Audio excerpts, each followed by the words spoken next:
veterans, do you know the top 5 common mistakes that I saw veterans make when I adjudicated claims for the VA as a former VA rater?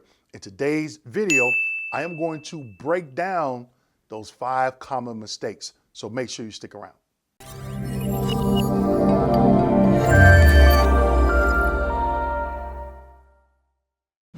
Hello everyone and welcome back to my channel. My name is Dwayne.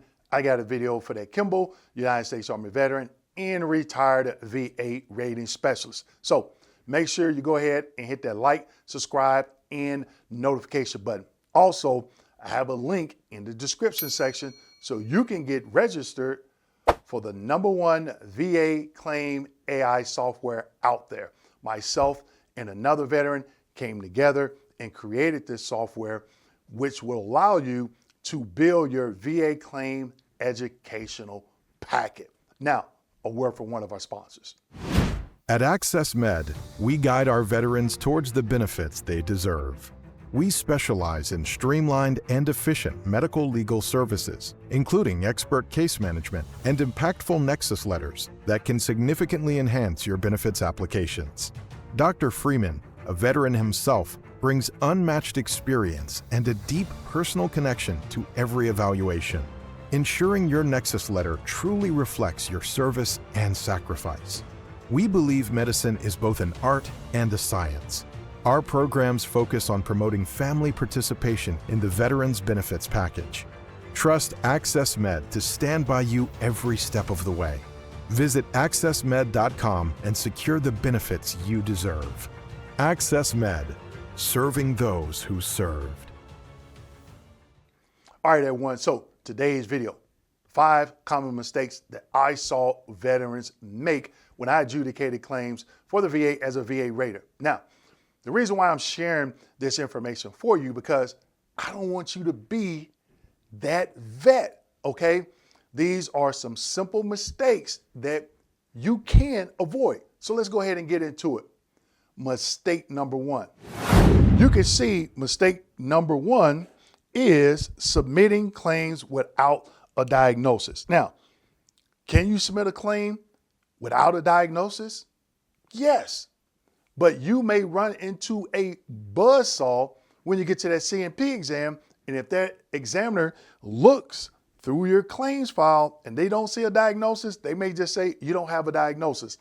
But I have seen veterans file a claim without a diagnosis, and they do get the diagnosis at the CMP exam, but that is not always the case. So veterans often claim conditions without medical documentation showing a current diagnosis, all right?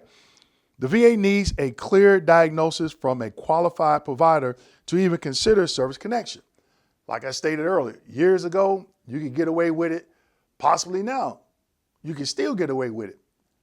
But I would not take that lightly. I would go out, get that diagnosis, and make sure I submit it with my claim. So, quick pro tip, get your conditions properly diagnosed before filing.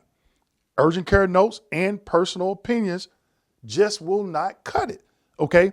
Now, the urgent care notes, they could have a diagnosis in them. Make sure they do, all right? Personal opinions, that's just your personal opinion. If you're not a qualified doctor, you can't diagnose yourself, okay? You can give symptoms, but you cannot diagnose yourself. Let's keep going. Number 2, not linking the conditions to military service. What I mean by that, there's different ways of service connection. You have pre-service aggravation, direct, secondary, presumptive, okay? Increase, you're already service connected, all right? Many claims fail because the veteran doesn't show how their condition is related to service. The VA needs evidence of service connection, not just symptoms, okay? Pro tip, include a medical opinion or lay statement that connects the condition to in-service events, or symptoms, all right? So the easiest way to do that, you got to understand the different ways of service connection. Let's just take direct service connection. For direct service connection, you need what? three elements: a current diagnosis, a link in service, and a nexus. So you have the current diagnosis, find the link. It's easy. Let's just say you've filed a claim for tinnitus. You have to explain how you were exposed to acoustic trauma if you don't have a treatment, complaint, disease, or injury of tinnitus in service. I have some videos on that for you. Let's just say you're claiming a back condition. If you have a copy of your medical records from active duty, that is the link. If it shows you obtain treatment, complaints, injury, disease, or diagnosis for the back. And this is for any condition, okay?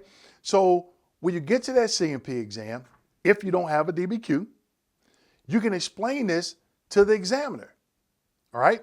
And you also should be building that paper trail of treatment either before you file that claim or after.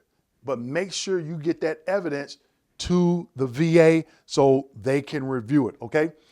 Let's keep going. Number 3, relying on they said instead of VA criteria. I cannot tell you how many vets I talk to that say, they said, I heard.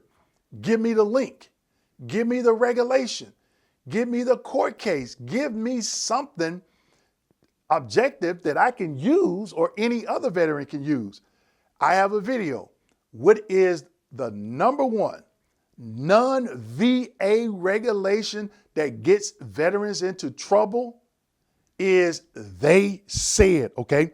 Veterans often file claims based on what friends or social media groups tell them instead of VA regulations and rating criteria. Now, on my channel, yes. Is this considered social media? Yes. But in my videos, the majority of my videos, I'm sharing slides with you. I'm showing you the 38 CFR. I'm showing you the M21-1. I am explaining this information from my experience as a VA rater that was trained by the VA, that went through different trainings as it pertains to court cases, 38 CFRs, the VA rating scheduler, etc., etc. Quick tip: know the actual 38 CFR criteria your condition must meet and build your claim around that. So the VA is telling you, hey, go ahead and submit this intent to file. And they're going to give you 365 days to do all this stuff, to gather evidence, to build a paper trail, to get educated on the VA claims process, okay? Do not overthink this process and do not listen to they said, especially if they're not providing any objective evidence to support what they are saying, okay? Let's keep going. Number 4, failing to read the rating decision or notification letter. Veterans, active duty service members. People will say, Dwayne, how do I know if I'm permanent and total? I'm 100%. And I'm like, okay, legitimate question. In the rating decision, any rating decision that you receive, did they grant you Chapter 35 benefits? I don't know. Wait a minute. You don't know? So that means you didn't read the rating decision? Why, skim through it. That means you did not read it. When they grant Chapter 35, they're saying you are P&T. Dwayne, they didn't look at my evidence. They ignored it. Okay, legitimate question or comment. In the evidence section of the rating decision, did they list it? Yes, they are saying they reviewed it. Okay, you have to go through and read it line by line. When you get that packet, you're going to get a copy of the notification letter, and you're going to get a copy of the rating decision.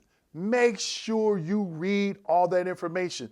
They're talking about educational benefits for your family. If you are Chapter 35/P&T, they're giving you effective dates. They're giving you dollar amounts that you're going to receive each month. If you have dependents, they're going to give you the reduction amount if and when that dependent falls off all of that stuff. Insurance, make sure you read it. A lot of veterans are not doing it, and it causes a problem. So veterans miss crucial information because they, because they don't fully read their decision letters, like effective dates, percentages, and whether it's permanent. Pro tip, always read your full VA packet, rating decision, notification letter, and CMP exam summaries to catch errors or missing justifications. All right? It's important, people. Reading is fundamental. Make sure you read that information or any correspondence that you receive from the VA. All right?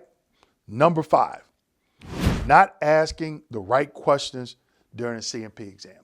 I'm going to expand on this and do another video, but some veterans don't realize the CMP examiner's opinion plays a huge role in the VA's decision. If the examiner says, I don't have your file, that is a red flag, okay? Pro tip, ask, do you have my full medical record? Are you familiar with my past VA exams or DBQs? What's being evaluated today, specifically, okay? So there's questions that you can ask, okay? Just don't sit back like a bump on a log and be scared. These people have a job because of you, all right?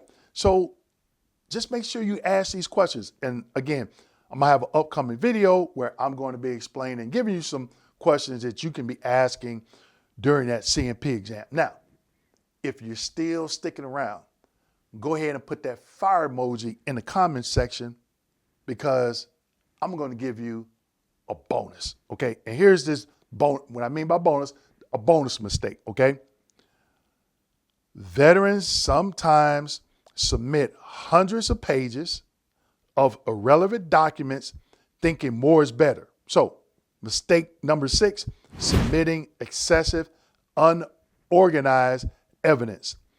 This slows down the claim and can bury the key evidence. Pro tip, be strategic. Submit only what's relevant. Diagnosis, Nexus, service treatment records, DBQs, and lay statements that directly support your condition. So those are the 6.